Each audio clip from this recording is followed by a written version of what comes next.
Alina, you're on mute. Sorry.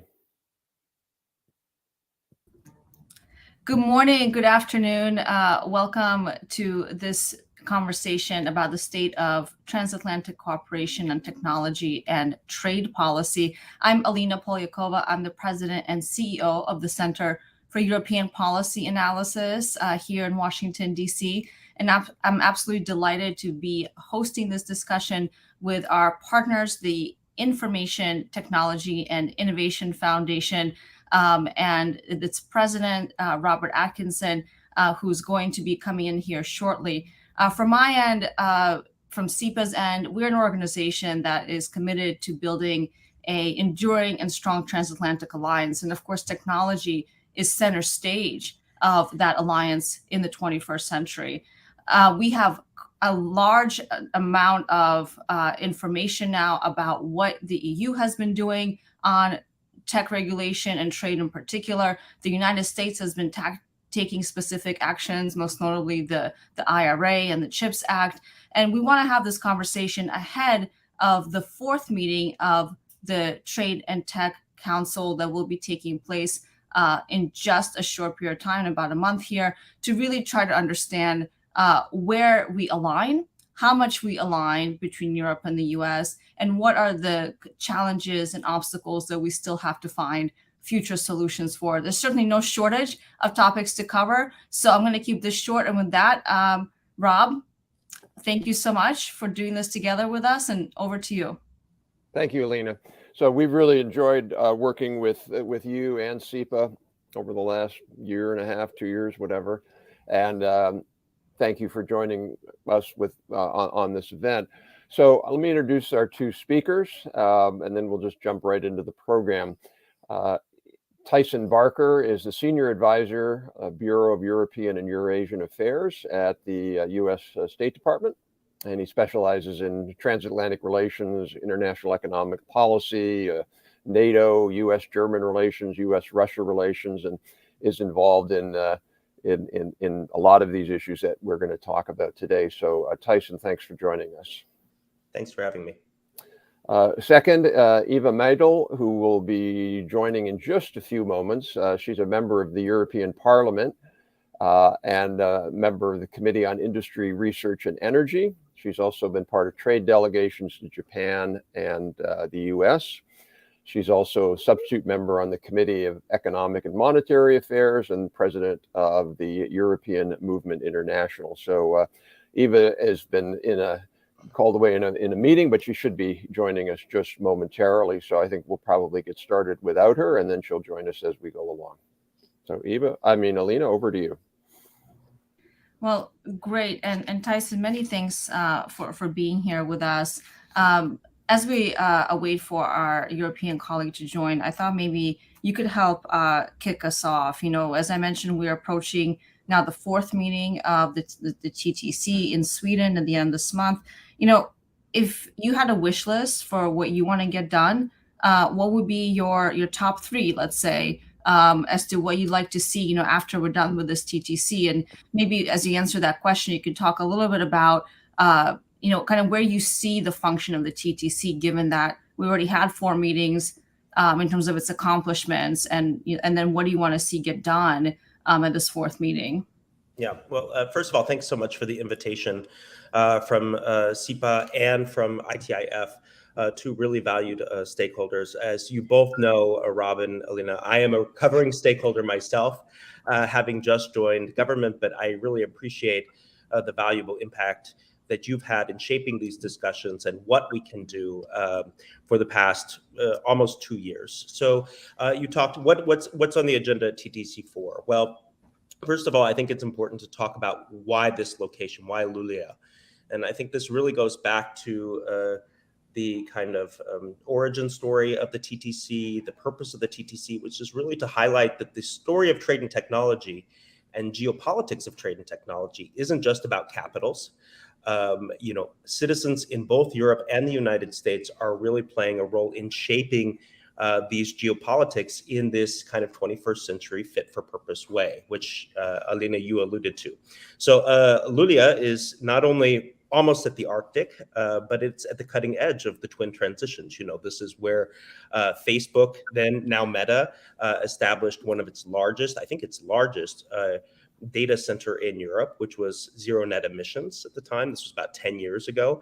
It's also home to everything from green steel production to our Northvolt EV gigafactory. So this is really so emblematic of the kind of economies that both the European Union and the United States are looking to shape. So really great to have those 5 principles at Luleå at the end of the month. Rather than kind of getting into too much about what is going to be on the agenda and what the deliverables are going to be at TTC4, because I don't want to get ahead of our principles on this when they do negotiate there and discuss there, I want to talk a little bit about what's happened since TTC3. There's been kind of a lull in conversation about this, but there's actually been a lot going on. And just to highlight a couple of the things. Obviously, Ursula von der Leyen was in Washington on March 10th. We had the joint statement where the US and EU announced that they were actively negotiating a critical minerals agreement that would counting towards the clean vehicle tax exemption requirement under the IRA's Section 30D. This is very similar negotiation to what happened with Japan.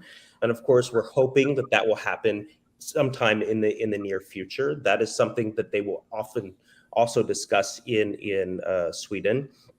The US and EU also launched a clean energy incentives dialogue, which is looking to talk about how we're using industrial policy to both advance our green transitions, to make sure that these are durable for our societies given political changes, and also address questions around non-market economies and their practices. And I think we know this from that non-market economies for the United States, and frankly for both sides, is code for the PRC in this context. On semiconductors, we both have our CHIPS Acts. I know that Eva is going to speak to the EU CHIPS Acts. But just this last month, just actually at the end of March, the State Department launched its International Technology Security and Innovation Fund, which is looking to build initiatives with allies and partners like the EU to shore up secure, resilient supply chains in 2 specific areas, semiconductors and telco and ITC infrastructure. And on this, the Commerce Department's CHIPS program office actually did one of its first trips to Brussels to discuss how we can make sure that our industrial policies in this new emerging technology are complementary. And of course, we all know that there's a lot of investment on both sides of the Atlantic kind of covering this. ASML, Infineon, NXP, Zeiss, Trumpf, Jenoptik on the European side. From the US side, Intel, Wolfspeed, Micron, IBM, and others. And we're investing in each other's economies and creating, enabled by these CHIPS Acts, creating a kind of strategic interdependence, which I think is also at the core of the TTC. There's a couple of last things. On artificial intelligence, we have this new administrative arrangement where we're trying to work together. This was announced in January, where we're trying to work together to kind of work on our research and development in specific areas. And we're working on a joint roadmap for trustworthy AI, that is reflective of the kind of risk topography laid out in the NIST risk management framework, but also what the AI Act is trying to do, and to make sure that how we understand risk is also reflected in Europe's regulation, because of course the Europeans are in a different stage in developing regulation and terms than the United States. But that has also continued. And the final thing I want to flag in this context, what's happened so far, is the Development Finance Corporation and the European Investment Bank signed a memorandum of understanding. This was announced at TTC3. It has now happened on April 13th. And that should enable us to really get down to the business of joint financing for trustworthy ICT and infrastructure projects. So it's not just about the ministerials, it's about what is happening in between, and there's a lot of action happening. Tyson, can I just stick with you for a second? Then I'm going to pass it back over to Rob to get into it with Eva, who's joined us, of course. Thank you so much for being here, Eva, from the Parliament. Tyson, if we pan out a little bit, because you just went through a very long and very comprehensive list of the specific areas where TTC has made progress and will hopefully continue to make progress. But you alluded to the role of China, which sometimes is this elephant in the room in these discussions around technology and trade. So, are you finding that there's greater alignment between Europe and the U.S. on how to address China through the lens of competition in the space of technology? Or, there's no secret, right, that there's been a wedge between U.S. and Europe for a very long time. There's still a lot of debates happening within European countries as to what the policy and approach on China should be, not just in technology, but just broadly from a foreign policy, national security perspective. But have you seen this move towards convergence, alignment, whatever the term is, where the Europeans are starting to see China through the lens that the U.S. tends to see it, which is as a strategic competitor and a sort of pacing threat, if you will, or pacing challenge to the United States? Yeah, I mean, both the United States and the European Union have very complex relationship with the PRC, with China. And I think you do see a lot of convergence here. And I think that the TTC has enabled a great deal of that convergence. If I just take a step back to where we were in 2020, the first dialogue on technology that the European Union launched with a great power was with the PRC. And that didn't go anywhere, if you look. And, now with this administration stepping up to the plate and saying, the European Union is a very significant actor in setting the global rulebook, not just on trade, but also on digital technology. We have come to build trust and lower barriers that were in existence in the recent past. And just to flag a couple of examples, if you look at the joint statements of the TTC for the first three, you see a lot of, I think, language that would imply China. It talks about forced labor in certain countries in production of solar panels. It talks about non-market economies. The joint statements, they talk about the use of social scoring by authoritarian states. These are all clearly implicit that they're talking about China, but as we've started to converge, you're seeing the PRC itself mentioned more in these statements. So we had the first mention of the PRC in a statement at TTC 3. And then if you look at the joint statement that von der Leyen and Biden had on March 10th, China is very, very present in the conversation around economic security and non-market practices. So I think that there is a good deal of convergence. And on both sides, you're seeing, the development of new tools to address it. And those tools being implied at times jointly, or at least in great communication and coordination with the other side. Thanks, Tyson. I'm sure we'll come back to that topic. So Rob, back over to you. Thanks, Alina. Well, I'm going to stay on that topic and go slightly out of order. So Eva, thank you so much for joining us. I've already done a fantastic introduction for you. It was an amazing introduction, so I won't need to go over it again. I heard a little bit, actually. I was trying to log in. Thank you. But thank you for joining us. I wanted to build on Alina's question because there was a lot of, I think, concern over President Macron's recent trip to China and some of what he said, particularly talking about strategic autonomy. And then obviously there's talk in Europe about this notion of digital sovereignty, which again, I think causes a lot of heartburn in the US, because what does that, does that mean that the US can't be part of the EU digital economy? There's certainly issues around focus on European cloud providers as opposed to allied cloud providers. There's focus on data flows and the like, digital services taxes. So where are we now with that? And I know there's obviously Europe is a lot of different countries with different voices, and then you have Brussels as well. But where are we with all of that? I know there was pushback somewhat against President Macron's statements and saying, no, there is a closer alliance. How do you see that all playing out right now? First of all, very good to see you, Rob and Alina. Thanks a lot for including me in this conversation together with Tyson.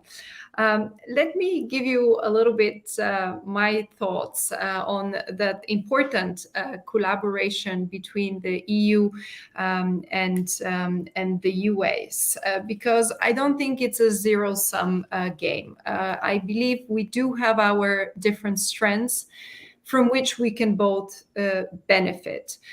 Strengths that I believe they're very much rooted in those democratic traditions that we stand by, and also the commitment we have to economic competition. So when we are talking about building the so-called European strategic autonomy, I think it has to be not an either or pursuit.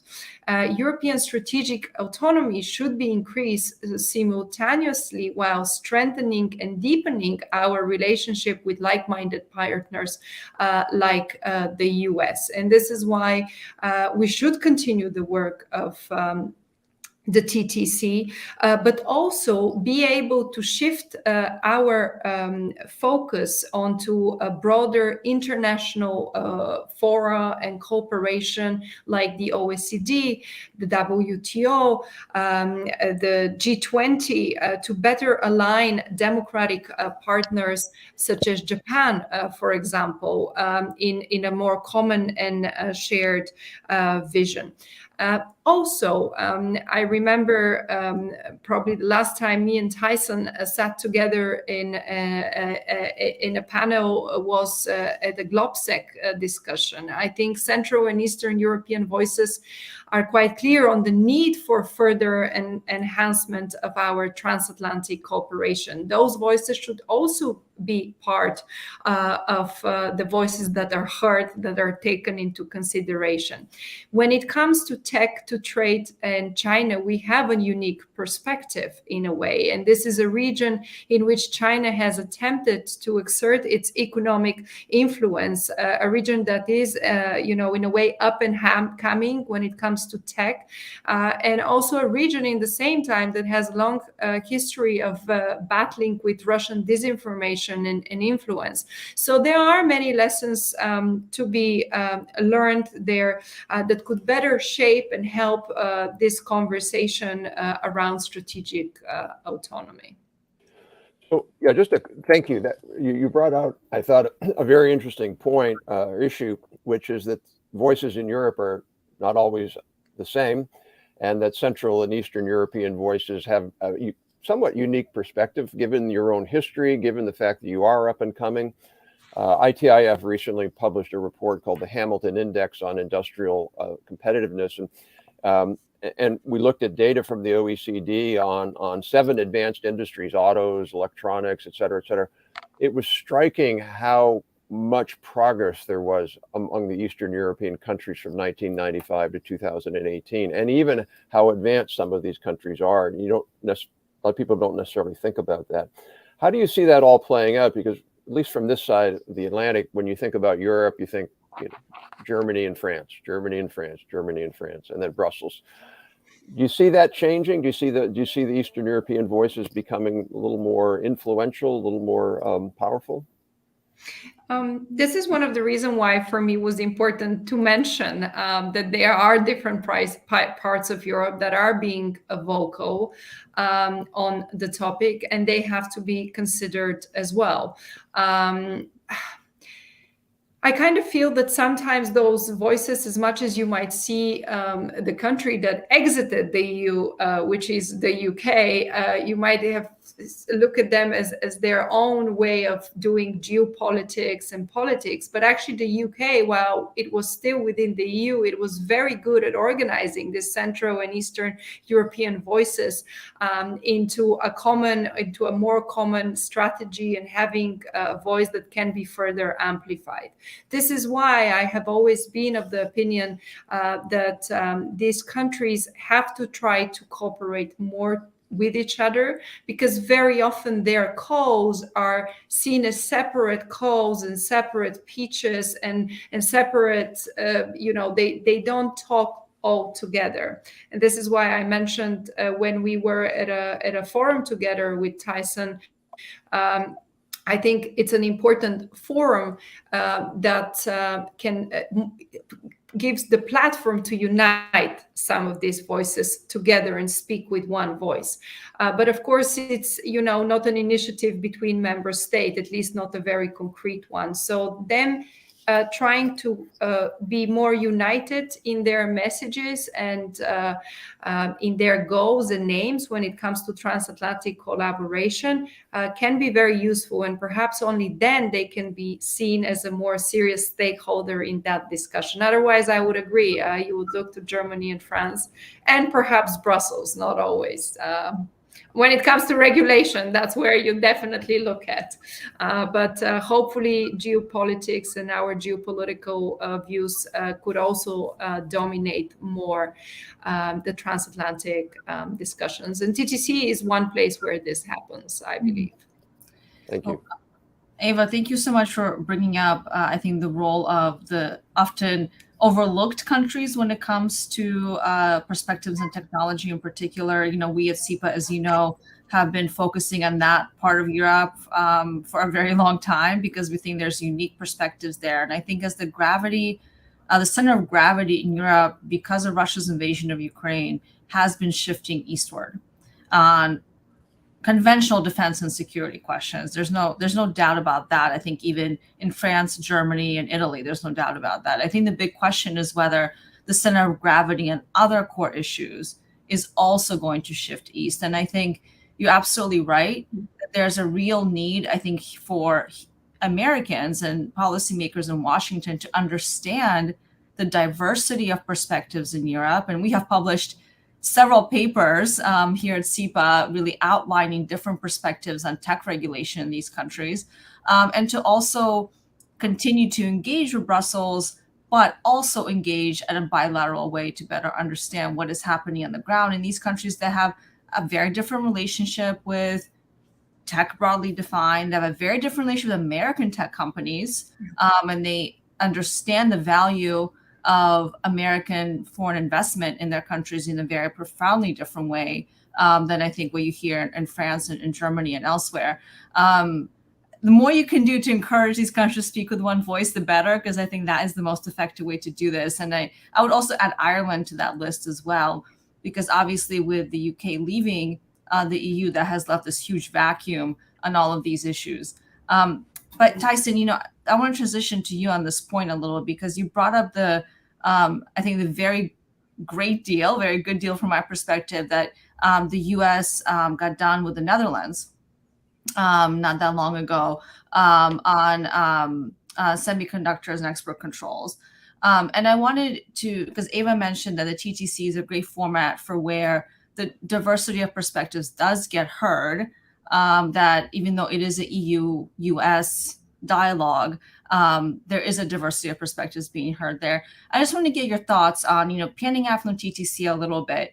How do you, from your approach at state, kind of see the value of bilateral relationships in this context, and also multilateral relationships, right?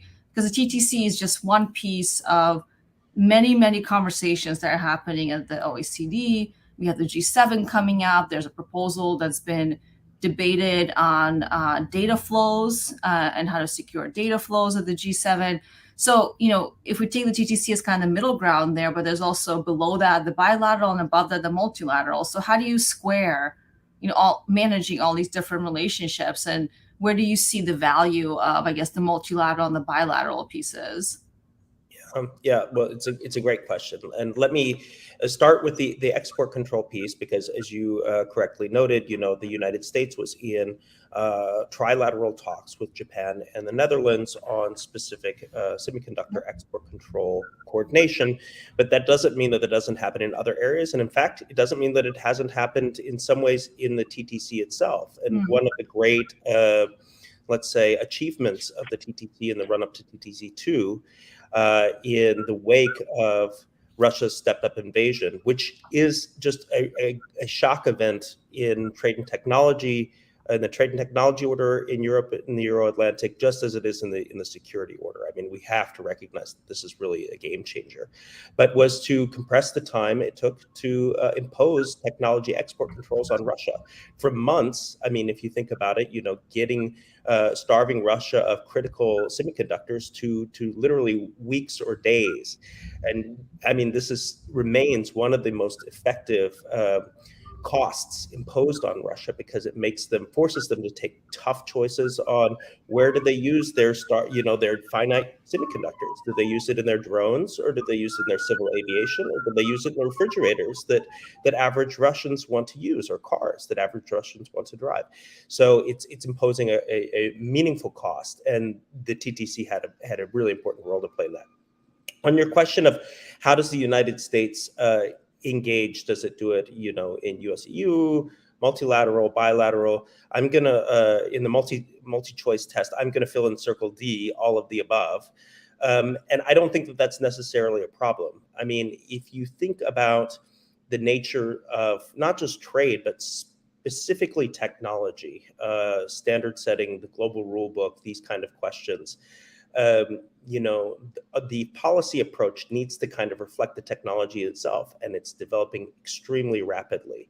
So if you think about kind of technology ecosystems, the governance approach needs to also reflect ecosystems, and we need to look for allies and partners and venues where we can advance, a vision of governance that is most aligned with the United States. And sometimes that's bilaterally, from meaningful partners, which you flagged one with the Netherlands and Japan. Sometimes it's multilaterally in the OECD and ITIF, looking at the CBPR rules in the Indo-Pacific. And sometimes it's in fora with US-EU. And you see this all across the board. I mean, think about something like the Freedom Online Coalition, where there's great movement happening to advance digital rights, but that is a coalition, a plurilateral group that the EU is not a member to, but many member states are. If you look at the changes in the presidency of the EU, sometimes the EU presidencies, and I will say give a lot of credit to the Czech presidency for all the work it did. Sometimes it takes up the presidencies, including in Central Europe, take up TTC adjacent issues and give them lift. And one that the Czechs were very successful at is making a multi-stakeholder event to discuss and advance the Declaration on the Future of the Internet. I would be remiss in not flagging the fact that the successful US-European campaign to elect a Secretary General and Deputy Secretary General of the ITU also included the European candidate was from Lithuania. So Central Europe is playing a really important role here and will continue to, and the United States will engage bilaterally with the EU, at the OECD, at GPI, and of course with Indo-Pacific and global organizations as well. So all of the above on that. Got a lot of work to do, Tyson. You and your colleagues at State. Rob? So Eva, I want to build upon Tyson's comment there, because there is a lot of, I think there's certainly a lot of narrative and activity around thinking about how and should we, and to what extent should we align, if you will, internet rules and regulations, everything from, how we do the architecture all the way up to things like content and speech. And I know Europe has gone forward with the AI Act, something that ITIF has commented on. I guess I have a two-part question. Where do you see Europe going in this space on kind of the regulatory side? And then related to that, it's not at all clear to us that we have to have common regulations. We have to have interoperable systems, but we don't necessarily have to have the same regulations, in my view. And I don't think we can have the same regulations. Ideally, the Congress is going to pass a privacy bill. One can always hope. But I think this year may be possible. But that privacy bill doesn't have to be an exact mirror of GDPR. It just has to be workable for interoperability. So I'd just be curious your thoughts on that and how your colleagues are thinking about these questions, and also in terms of interoperability with a U.S. system, if you will. Thank you. That's an area where I get very, very excited about, let's put it this way, because very often Brussels is seen as this a little bit isolated island that just does a regulation by itself without talking to the rest of the world. And this is to say, this does not mean that I believe that regulation that we have passed or that we are working on has to be mirrored elsewhere, but it indeed has to be interoperable. We need to talk to each other. And it also sometimes goes beyond legislation and regulation. It's also about this broader consultation with researchers, with stakeholders, the greater involvement in international standardization bodies, more in-depth exchanges, joint projects. And this is why when it comes to the TTC, again, I think it's a good platform where some of this conversation can be better structured and could have a particular and certain aim, whether it's about interoperability, setting standards, exchanging views.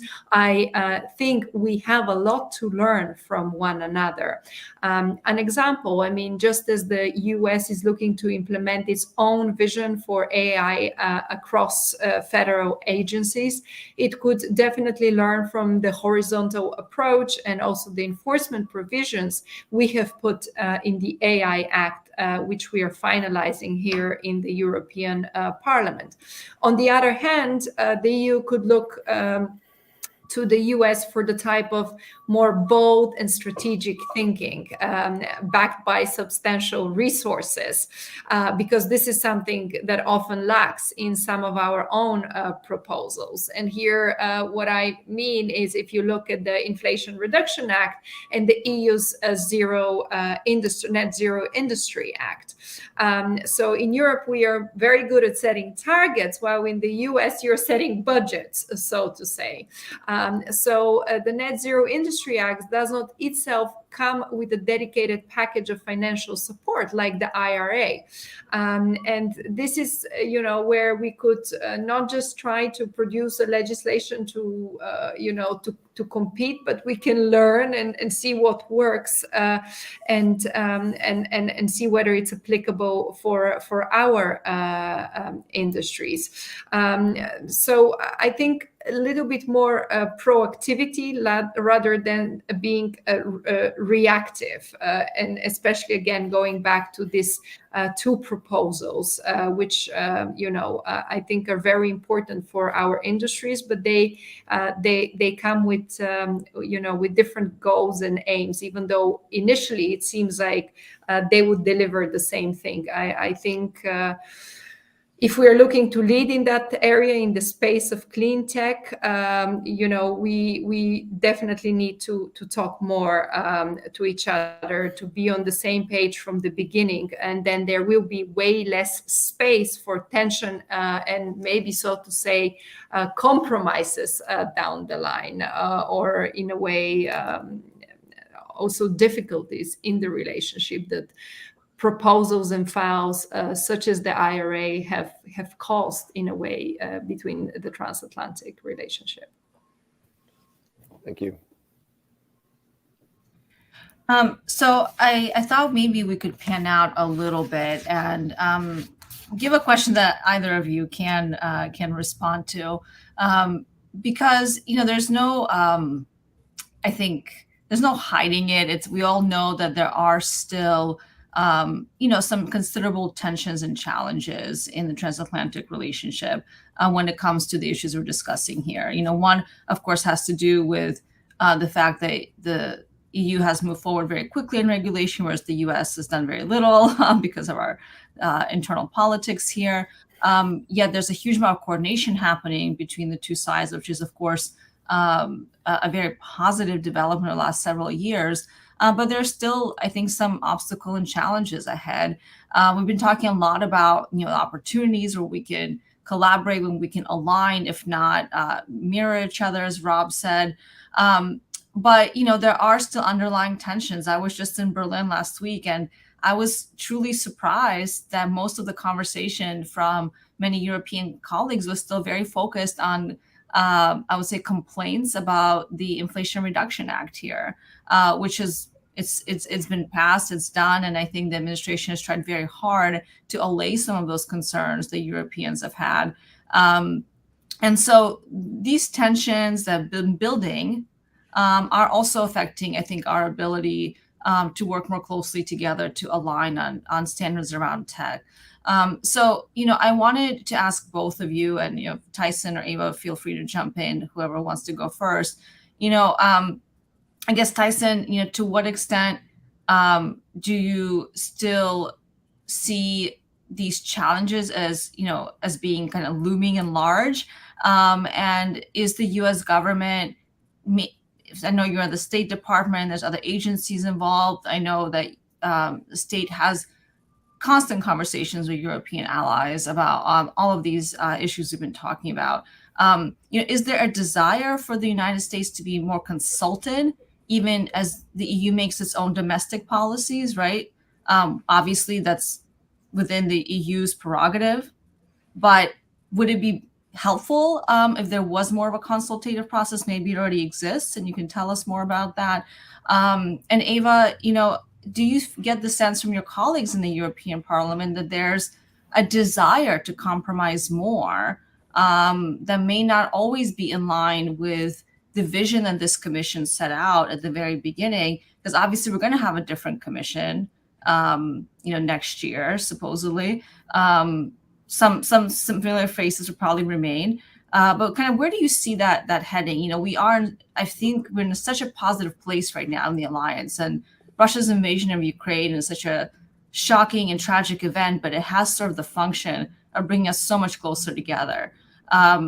So how do you, both of you, whoever wants to go first, how do you deal with those tensions? If I could, Lena, just add one thing to that excellent question. I guess, there's a litany of complaints, and we've documented those, where I think there are unfair practices going on in the European Union that are discriminatory against American firms, particularly American tech firms.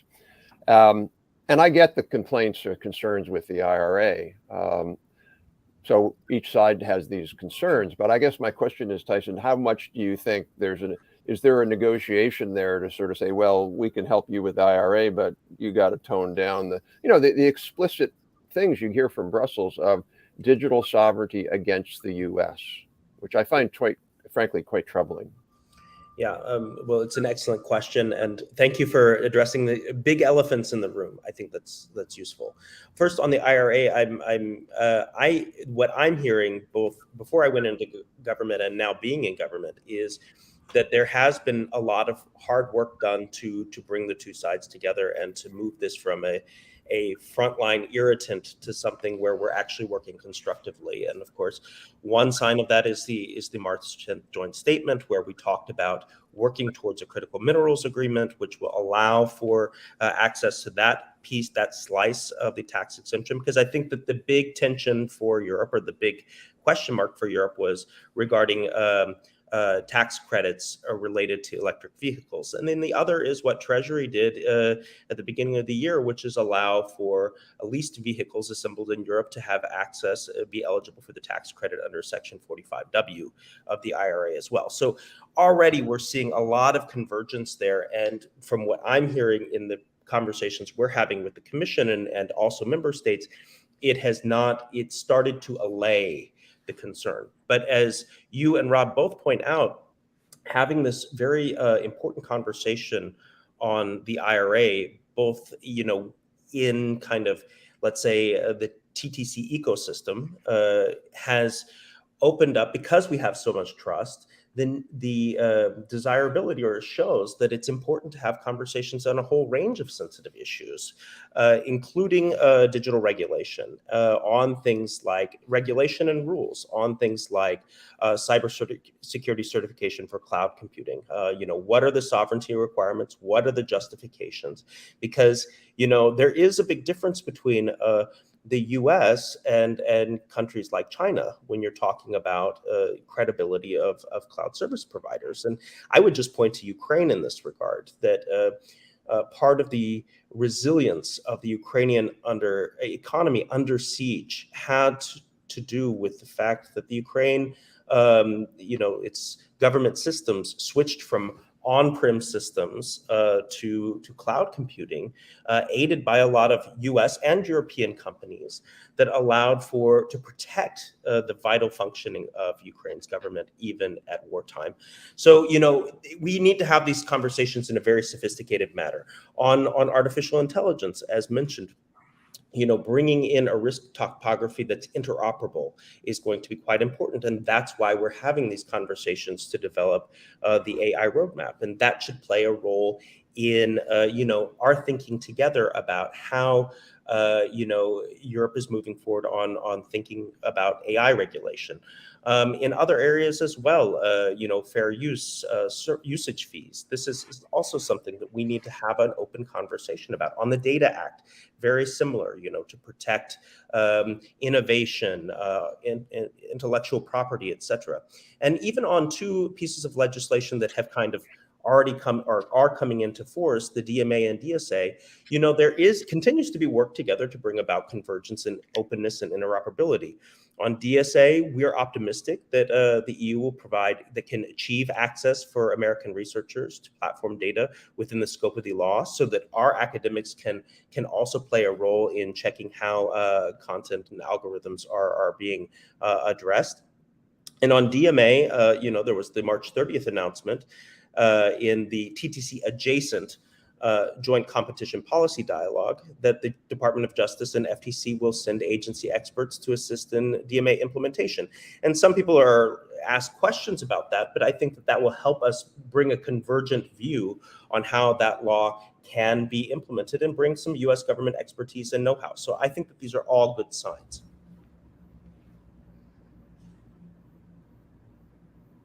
Ava?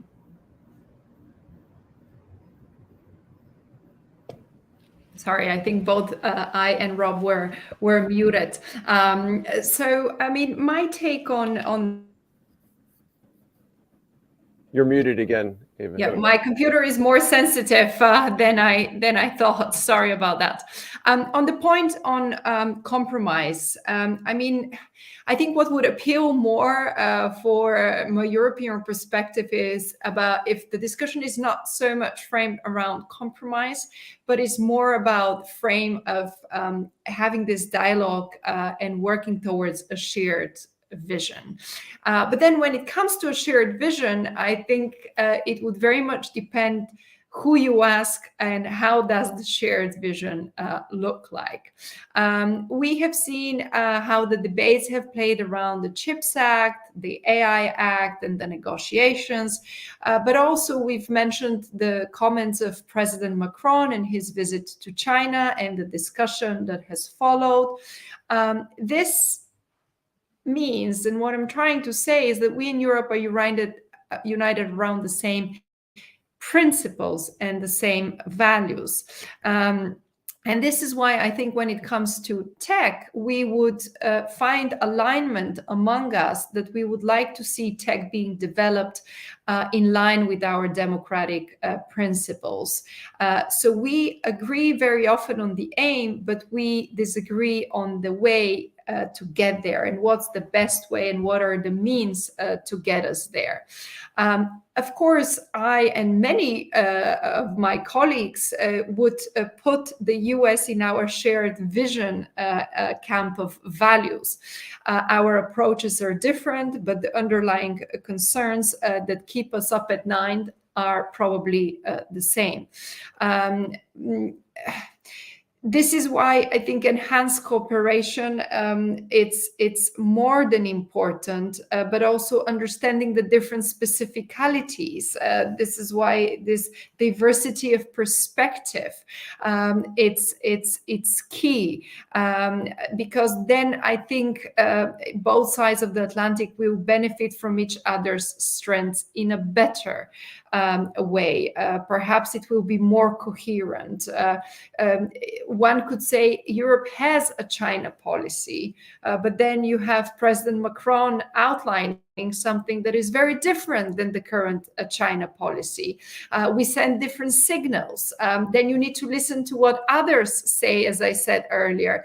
But perhaps particularly when it comes to pertinent topics like China, we need our renewed European policy. And I think the Commission President has in a way hinted slightly in that direction. As I said, we won't have the same approach, but I believe we have a shared digital future. And it's very important to align that shared vision and benefit from each other's approaches, despite that sometimes they could be very different.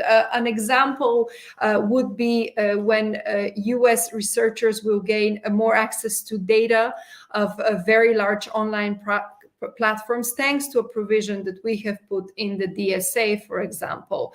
And one can imagine similar gains in transparency, in safety, in trust when it comes to the AI Act once it is enforced. So on the EU side, there are some positive, I would like to say, spillover effects from the voluntary industry standards, like the public evaluation of AI systems, for example. But again, I do understand and very much aware of the different approaches.